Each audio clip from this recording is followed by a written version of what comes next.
50 years ago, in the mid-1970s, getting rich looked completely different than it does today. There were no crypto whales, no YouTube monetization, no AI startups, and no viral TikTok brands. The economic environment back then was defined by stagflation, a terrible combination of high inflation and slow economic growth. In the 1970s, inflation was soaring at times over 10%. While inflation ruined people who just saved cash, it made property investors incredibly wealthy.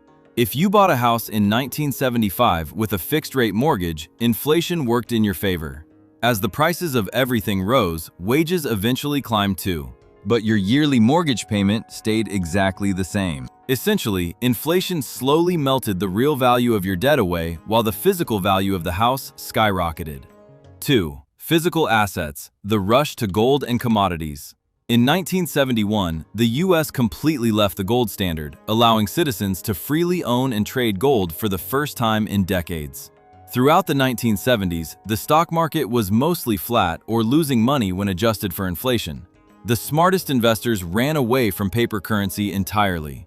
They poured their money into physical commodities, gold and silver. Gold went from around $35 an ounce in the early 70s to over $500 in 1980s. Oil and energy. Because of global oil shortages, independent oil operators and energy speculators made historic fortunes. The richest man in the world during the 1970s was J. Paul Getty, an industrialist who built his empire entirely on oil. 3. Early tech. The microprocessor revolution. While the internet didn't exist yet, the foundation of modern technology was being built 50 years ago. The early 1970s saw the invention of the microchip.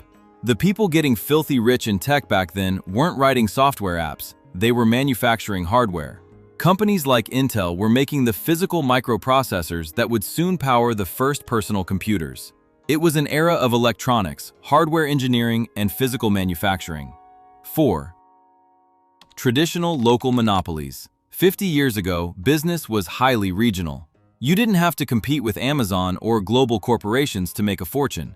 If you owned the largest car dealership, the top construction company, or a successful chain of local grocery stores in your state, you essentially captured a local monopoly.